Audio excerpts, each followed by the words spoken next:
est souverain. Alors, si vous savez que Jésus est souverain, applaudissez alors, applaudissons pour lui alors.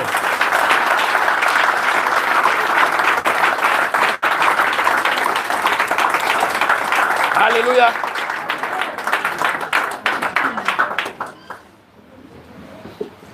Nous avons vu dans Actes des Apôtres chapitre 3, le verset 16, que Pierre nous a donné une première marche à suivre, la foi dans son nom.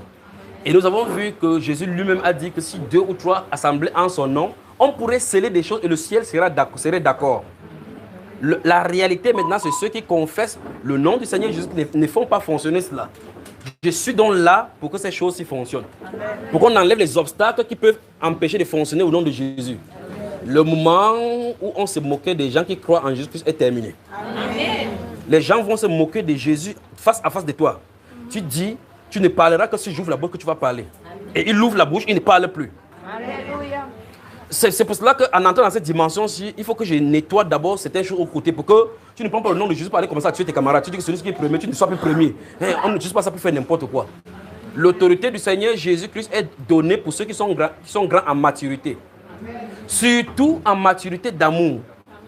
Parce que l'autorité que le Seigneur Jésus nous donne, ce n'est pas pour la destruction, c'est pour l'édification.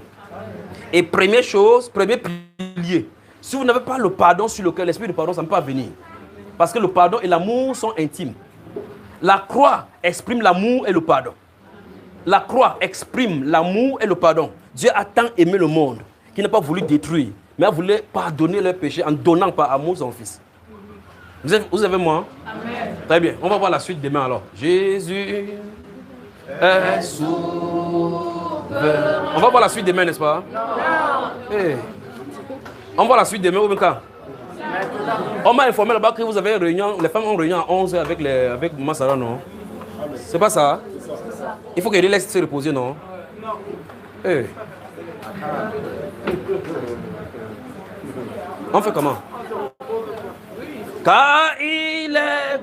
Pour moi quoi? Jusqu'à demain, jusqu'à après-demain, je m'en fous.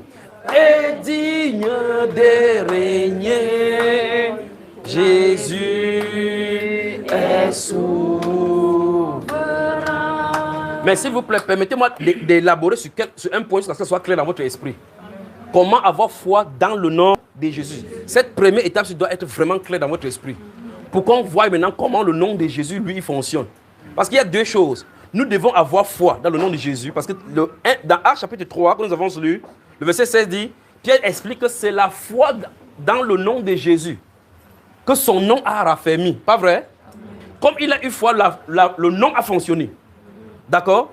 Donc il n'a pas eu foi dans le nom et fait fonctionner le nom.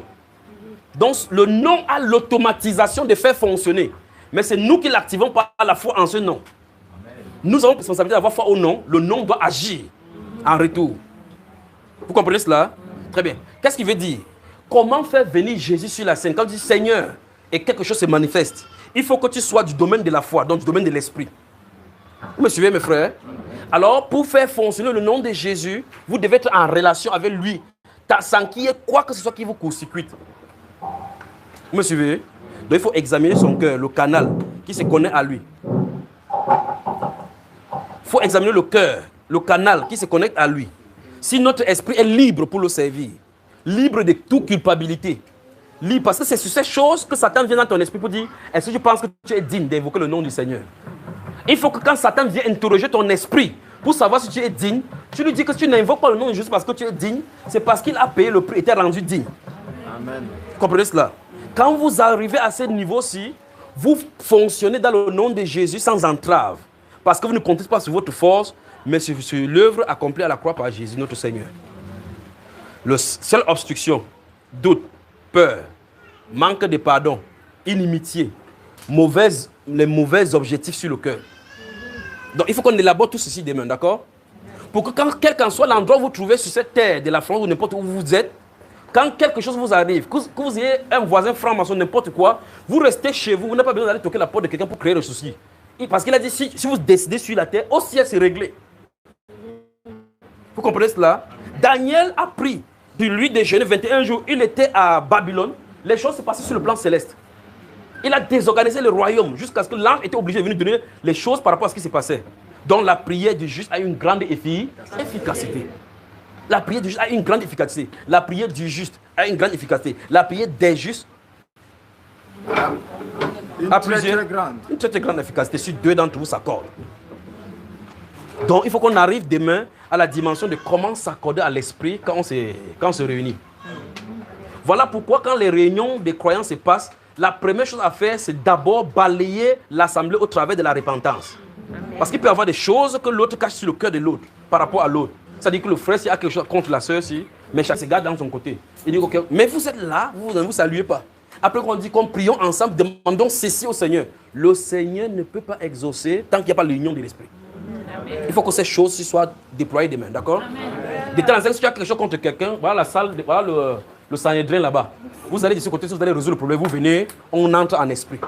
Jésus est souverain dans ces lieux. Jésus est souverain. Car il est glorieux et digne de régner. Jésus est souverain. Nous élevons nos voix pour l'adorer. Jésus est souverain. Alléluia. Comment vous nous regardiez comme si c'est pas... C'est par la foi dans le nom de Jésus. C'est par une dépendance totale et absolue dans le salut accordé par Jésus. C'est par cette foi inébranlable, cette confiance inouïe, que comme il a dit qu'on fait en son nom, on l'a fait comptant sur lui. Quand on a compté sur lui, il a agi. Comptez sur lui. Tant que dure le combat. Que l'on vive ou que l'on meure. Comptons sur lui, tout est là. Vous avez entendu ce que vous avez chanté? Oui. Que quoi? On fait comment? On compte sur lui. La foi qui fait foncer le nom de Jésus, c'est une absolue confiance, sans l'ombre d'un doute, sans l'ombre d'une peur quelconque, sans l'ombre d'être effrayé. Que ce que j'ai dit, comme j'ai dit, ça arrive. Matthieu chapitre 20, avançons là-bas, voyons quelque chose. Alors quand vous comprenez ces choses, et que le Saint-Esprit commence à nettoyer vos cœurs et vos lèvres, vous saurez donc que vos lèvres ne doivent plus dire n'importe quoi, ne doivent plus prononcer n'importe quoi. Parce qu'alors c'est le sanctuaire du Seigneur, le cœur, et c'est le robinet pour libérer les paroles de vie. Vous imaginez que l'apôtre Paul dit, ces juifs-là, ce sont des gens des Judas qui ont tué le Seigneur Jésus. Ils sont méchants, ils continuent à nous empêcher de parler aux gens afin qu'ils soient sauvés. Paul sait que s'il parle, les gens vont être sauvés. Donc sa bouche est un parfum pour répandre la bonne odeur de Christ pour des gens qui sont prêts pour le salut. Donc si ta bouche a été ouverte par l'esprit, ça ne doit plus dire le mensonge. Ça ne doit plus calomnier. Vous comprenez, frère? Donc si vous commencez à vouloir foncer dans cette dimension-ci, vous devez régler vos comptes une fois pour toutes avec le monde. Amen. Sachant que votre corps est le temple du Saint-Esprit. Votre bouche est une bouche. La Bible déclare que c'est de la bouche du sage qu'on doit la vie. Que sa bouche est un temple pour distiller la bonne nouvelle, distiller la vie. Et on dit que la parole qui sort de sa bouche, la bouche du sage, dans la bouche du juge, donc, est un choix d'argent donné par le Seigneur pour restaurer les âmes qui sont malades. C'est-à-dire quelqu'un est malade, quelqu'un est abattu. Pourquoi tu es abattu, mon frère? Que le Seigneur Jésus, mon Dieu, que Jésus te bénisse. Ça envoie un paquet dans son corps. Il dit, la parole que tu m'as dit m'a fortifié. Parce que tu es rempli de l'esprit de force et de puissance. Amen. Vous avez moi? Amen. Matthieu chapitre 20.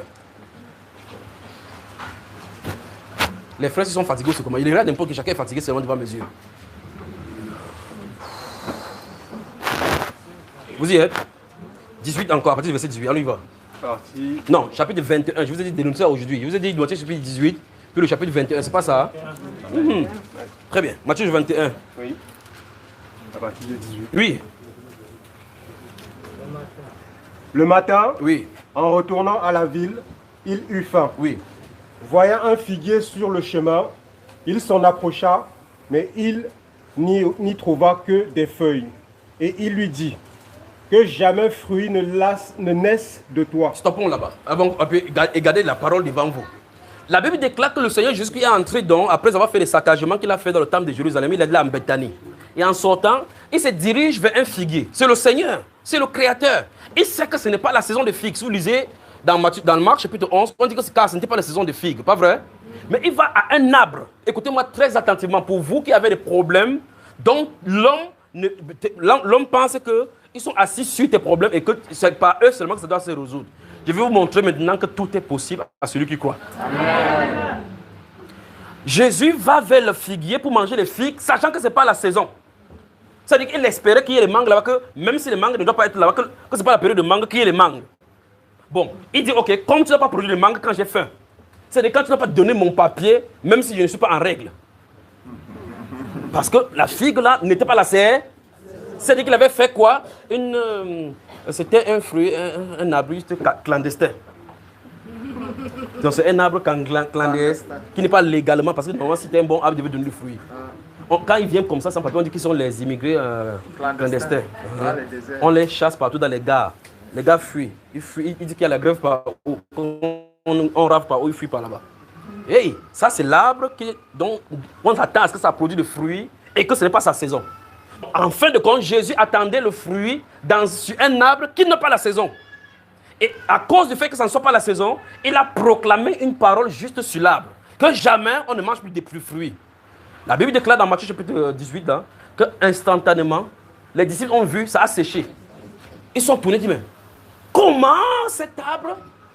Hey, je me sens vraiment bien maintenant. Je peux vraiment commencer à prêcher ce soir-ci. Je me sens bien. Merci Père pour ta présence. La Bible déclare, les feuilles étaient vertes. Mais sauf que ce n'est pas la saison, c'est le fruit qu'on attendait. Les feuilles étaient vertes. Dès qu'il a dit, tout l'univers a concocté. Quelque chose a pointé sur la racine à l'intérieur.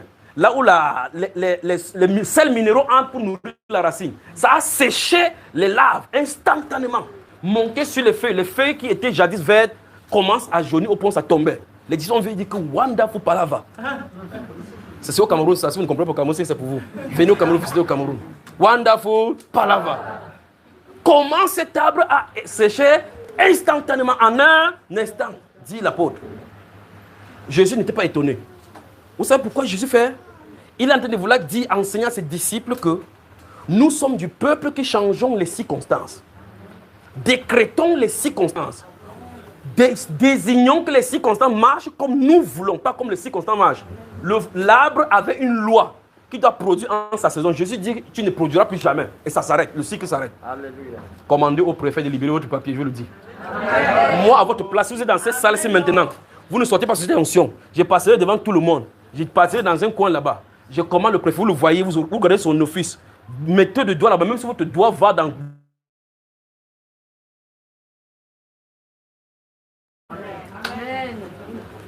Si vous êtes tous avec le papier, il n'y a pas de problème. Mais ne vous inquiétez pas, partez, vous allez voir de quoi il est question. Car il est glorieux et digne de régner. Jésus est souverain. Vous entendez ça? Hey! Que Jésus, que vous croyez, est souverain dans tout l'univers. Il contrôle, il fait et défait le roi. La Bible déclare dans Daniel chapitre 2 que le Très-Haut domine sur le règne des hommes. Il abaisse qui il veut. Il établit qui il veut. À lui appartient le règne. Jésus est souverain.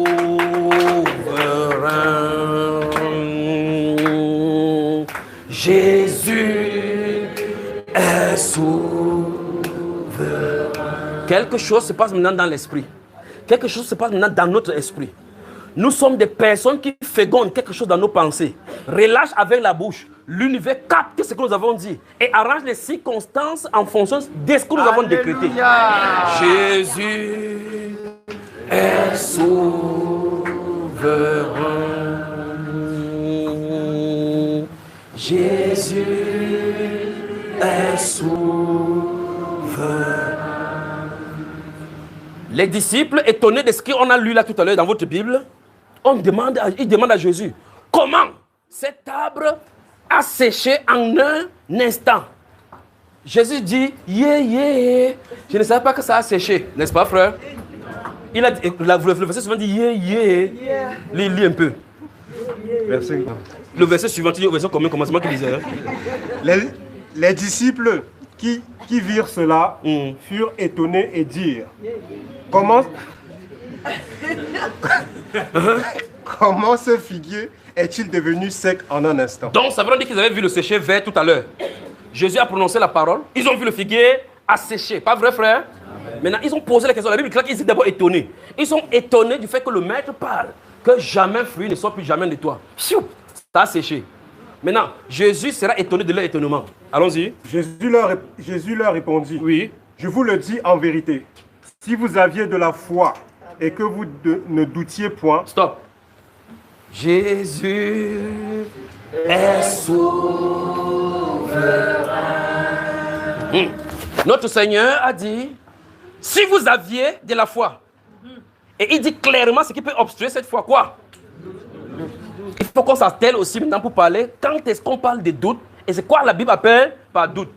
Vous allez me donner vraiment le temps pour parler. Amen. Il dit, si vous avez de la foi et que vous ne doutez pas, parce que la foi et le doute sont incompatibles. La foi sera proclamée dans la gaieté de ton esprit. Les circonstances, dans l'alignement de ton sens, te dira le contraire. Et ça annulera ce que le décret a été fait en esprit. La foi et l'esprit sont compatibles. Le doute et la chair sont compatibles. Le doute donc et la chair sont amis. La foi et l'esprit sont amis. Alléluia. Jésus est souverain. Donc Jésus dit, ce qui peut créer obstacle. Donc il peut faire la même chose qu'il a fait, pas vrai? La différence entre nous et Jésus, c'est qu'il parle avec assurance. Il n'y a pas le doute de son côté. Nous avons cette perversion de la chair que nous avons déjà héritée de notre Père. Cette connaissance scientifique, les choses qu'on nous a déjà enfouies. Est-ce que tu penses que si je dis comme ça ne marche pas? Qu'est-ce qui va arriver? C'est pour ça que si vous entendez les enseignements, j'ai dit, vous avez regardé la couleur de ce mur-ci. Dès que je suis devant vous, si Saint-Esprit dit que le mur est jaune, je dis, frère, le mur là est jaune. Même si vous dites que je suis fou, c'est votre problème. Parce que quelqu'un d'autre m'a dit la couleur que cela est. Parce que tes yeux peuvent te tromper, mais lui, il ne peut pas tromper. Amen. Vous comprenez? Alors, il dit que si vous aviez de la foi, sans douter, il dit non seulement, ça veut dire que ce qu'il a fait, c'est un petit niveau. Il dit non seulement, vous feriez ce qui a été fait à ce figuier, mais quand bien même vous direz à cette montagne, regardez bien, du figuier à la montagne, regarde quelqu'un dit que qu'est-ce qui te ferait obstacle? Regarde quelqu'un, pas moi, regarde quelqu'un. Dégage cela. Tu as l'autorisation. C'est ton droit de naissance en Christ. Merci Seigneur. Je vais vous dire quelque chose véritablement bien. Si le christianisme avait été enseigné par l'Esprit, on se réunirait pour rendre gloire à Dieu pour ce que Dieu a fait. On ne se réunirait plus pour enseigner ces choses qui sont automatiquement, les choses qui sont intrinsèques à notre héritage. Je suis en train de vous enseigner comme ça l'héritage que Dieu nous a donné depuis 2000 ans. On devait plutôt être fonctionnel à l'intérieur de cet héritage. On est encore à apprendre comment les utiliser. Les ténèbres se moquent de nous. Les petits sorciers du quartier, tu dois t'appuyer. Comment il a fait même pour passer jusqu'à dans ta maison? Comment? Mon frère, j'ai encore eu les couches de nuit aujourd'hui. Donc il est fait jusqu'à toucher même ton corps. Jésus est souverain. Donc quand vous rentrez, décrétez que c'est votre bureau. Quand vous êtes ici, vous ne savez pas qui est dans vos bureaux, dans vos lieux de travail. Les personnes que vous voyez que sont vieilles, alors que c'est les vieilles sorcières dans l'esprit. Elles te regardent comme ça, ils ne voient pas. Maintenant, avec ce que je suis de vous laver le cerveau. Je vous lave le cerveau bien. Quand vous rentrez maintenant dans le lieu, vous décrétez. Toute personne qui tente de passer ici, le tonnerre frappe. Amen. Et là, maintenant, on va commencer à comprendre qu'en France, quelque chose ne va pas. Je sais que s'ils viennent vous chercher, ils ne vont pas, ils vont venir me chercher au Cameroun, que c'est moi qui viens allumer le feu sur vous. Je m'en fous d'eux. Alors, vous êtes les enfants du Très-Haut. Vous êtes les fils de lumière, pas les fils de ténèbres. Vous portez l'onction de lumière. Vous devez briller. La parole qui est une lampe à nos pieds, elle doit être relâchée de vos bouches. Toute fois que vous parlez contre les ténèbres, vous pointez la torche de l'évangile sur elle. Et les ténèbres doivent se dissoudre. Si vous avez la foi sans douter, dit le Saint-Esprit, par notre Seigneur Jésus-Christ, non seulement vous feriez ce qui a été fait au figuier, mais encore vous diriez à cette montagne, ôte-toi là et déplace. Remarquez bien ça. Il n'a pas dit que vous prierez. Pas vrai, frère? Parce que ça, c'est ces genres de déclarations sont des décrets. On ne prie pas. On ne dit pas que Seigneur, s'il te plaît, il y a un démon, le maman là veut me chasser. Tu dis seulement que comme tu traverses sur les cieux de ces maisons-ci, c'est terminé aujourd'hui. Tu traverses avec ces paralysies. Le ciel a enregistré. C'est comme ça. Vous passez la nuit, Seigneur, je prie en haut. Oh, bon, je mets le sang ici et ici et ici. Et ici, et ici, et ici. Je mets le sang. Dis arrêtez la sorcellerie. Décrétez. Décrétez. Il a dit tout ce que vous lierez sur la terre sera lié au ciel. Écoutez-moi bien. Lorsque, comme je viens de parler là, écoutez bien ceci. Cette prédication-ci est enregistrée dans les cieux. Alléluia. De telle enseigne que si j'ai dit quelque chose qui est faux, le jour là, le Saint-Esprit fera jouer la bande. Pourquoi tu as dit telle chose? D'accord, frère? C'est pour ça que je ne peux pas prêcher tant qu'il m'ordonne de parler. Parce que si je parle, je vais faire faute. S'il parle, il ne fera jamais les fautes avec son écriture. Amen. Oui. Alors donc, ceci est enregistré. Ainsi, tout décret que nous faisons par la parole, dans l'univers, est enregistré dans l'univers et joué dans le baffle de l'univers. Quand tu dis que nulle ténèbre ne traverse les circonférences de ma maison, quand tu as dit ça, quand chaque personne passe, il voit seulement l'épée là-bas, il dit que si tu passes là-bas, c'est ton problème. Si tu passes là-bas, c'est ton problème. On a fixé les limites. Dis à ton voisin, trace tes limites. Trace tes limites. L'heure de plénicher est terminée. L'heure de plénicher est terminée. Prends ta position de fils et fonctionne en décret. Très bien. Regardez le Seigneur. Nous sommes au chapitre 20 là. Depuis le chapitre 11, ils ont vu comment les pharisiens priaient. Ils ont vu comment Jean-Baptiste priait. Seigneur, apprends-nous à prier comme les pharisiens aussi apprennent à prier. Donc on veut faire comme eux. Or, ils sont à une autre dimension. Vous voyez cela? Donc, les pharisiens ils ont un système de prière. L'autre, c'est un système de prière. Et ici, qu'est-ce qu'il a dit? Il dit, vous avez les décrets. Ne priez pas comme eux, comme les pharisiens. Ne faites pas comme ça là. Il dit que si vous avez la foi, sans douter, les disciples du Seigneur Jésus parlent seulement. Parlent seulement. Vous remarquez que quand vous êtes en songe, les démons viennent vous attaquer, vous dites au nom de Jésus, vous tendez la main seulement, il disparaît, non? Mais physiquement, vous faites quoi? Quand il y a les démons, commencent à faire comme ça. Pourquoi? Parce que la chair vous a vaincu. Vous allez faire soumettre la chair en marchant selon l'esprit. C'est-à-dire que les circonstances qui sont là, quand on crie, quand on fait n'importe comment, vous fonctionnez ici à l'intérieur. Parce que celui qui est en vous, vous connaissez ça trop, est plus grand. C'est facile à dire, n'est-ce pas? Toujours confesser. Alors les disciples, fils, fonctionnent par décret. Par décret. Quand on lit, on ne prie pas. On lit, on ne prie pas. Quand on lit, on décrète en disant nous dispersons les ennemis qui sont dans cette direction. C'est comme ça. Le doigt-ci. Quelque chose, ça va dans la direction. Les gens qui étaient à table, le tonnerre commence là-bas, bro. Mais comme toi, tu es ici à Cher, tu ne peux pas savoir. C'est plutôt un satan qui va sortir. Venir dire que le jour où tu as prié là, c'était chaud sur nous là-bas. Et là, quand vous entendez, on dit, ouais, comme ça, dit, hey, la prière des chrétiens est forte, hein. La prière des chrétiens est forte. La Bible nous a enseigné cela. Que si on dit juste ici, que nous lions, je vais vous dire quelque chose, et je vais vous laisser dans cet esprit-là, dans vos réunions, quand vous commencez vos réunions, liez l'esprit d'homosexualité sur la France. C'est ce qui a amené les ténèbres ici. Liez l'esprit de l'homosexualité. Vous allez commencer à voir comment les gens prêchent maintenant, les homosexuels vont commencer à croire. Parce que plus on lit l'esprit qui fonctionne dans l'homosexualité, la liberté, hey, là, tu as peur comme ça. Là.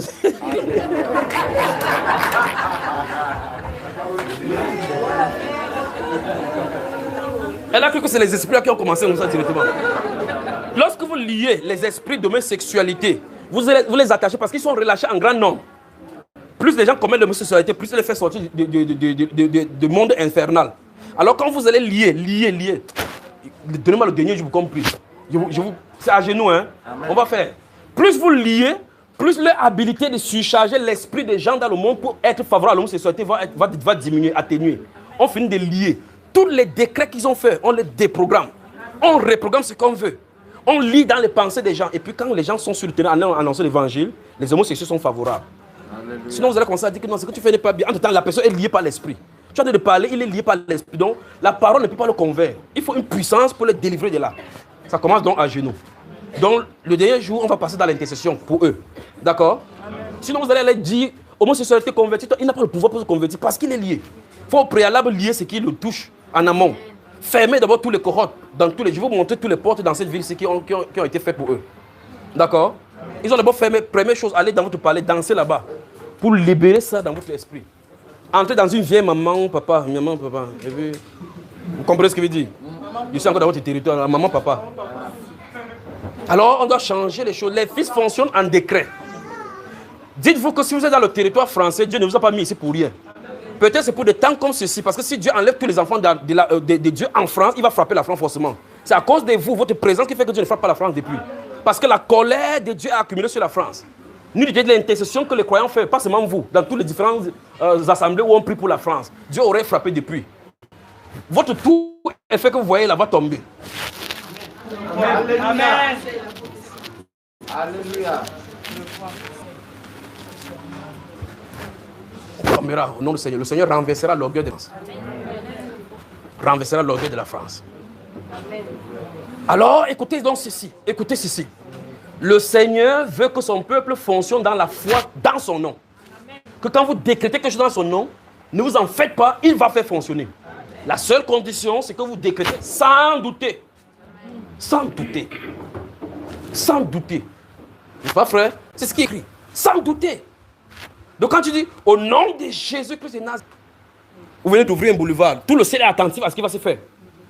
Tu dis, sois guéri. Et puis tu te mets comme ça, tu dis, vrai, comme je dis là, est-ce que ça va marcher? Le ciel, c'est ça, c'est terrible, c'est terrible. Le niveau, c'est qu'on a en Christ là. C'est grave.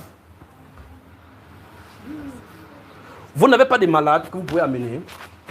Comme ça, on commence à exercer.